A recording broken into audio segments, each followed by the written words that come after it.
정부가 내일 고강도 사회적 거리두기를 더 연장할지 아니면 생활 방역으로 전환할지를 결정할 예정입니다.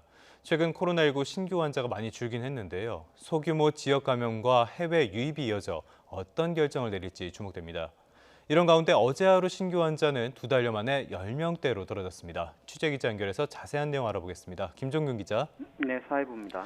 네, 먼저 공식 집계부터 살펴보죠. 어제 하루 신규 환자가 20명 아래로 떨어진 거죠?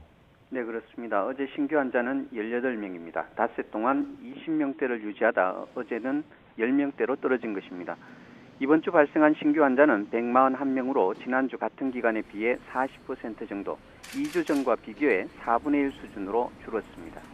유형별로 보면 9명이 지역 발생 환자, 9명이 해외 유입 사례입니다. 해외 유입 가운데 공항 검역 과정에서 확진된 사람은 4명입니다. 이에 따라 누적 환자는 1,653명이고 이 중 해외 유입 사례는 993명입니다.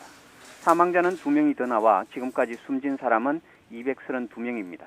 또 어제 108명이 격리 해제돼 완치율은 74%를 넘었습니다. 아울러 완치 후 재양성 판정을 받은 사람은 전날보다 10명 늘어 173명이 됐습니다.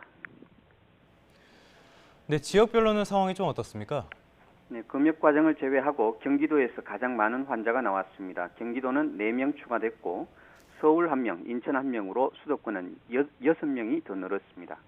또 대구는 3명, 경북은 2명이 추가로 확진 판정을 받았습니다. 대구에서 격리 치료 중인 환자도 985명으로 1,000명 이하로 감소했습니다. 이 밖에 충남 2명, 강원 1명이고 9개 시도에서 추가 환자가 나오지 않았습니다. 정부는 내일까지 경제 영향 등을 고려해 고강도 사회 거리두기 연장 여부와 생활 방역의 방향을 결정하겠다고 밝혔습니다. 지금까지 사회부에서 YTN 김종길입니다.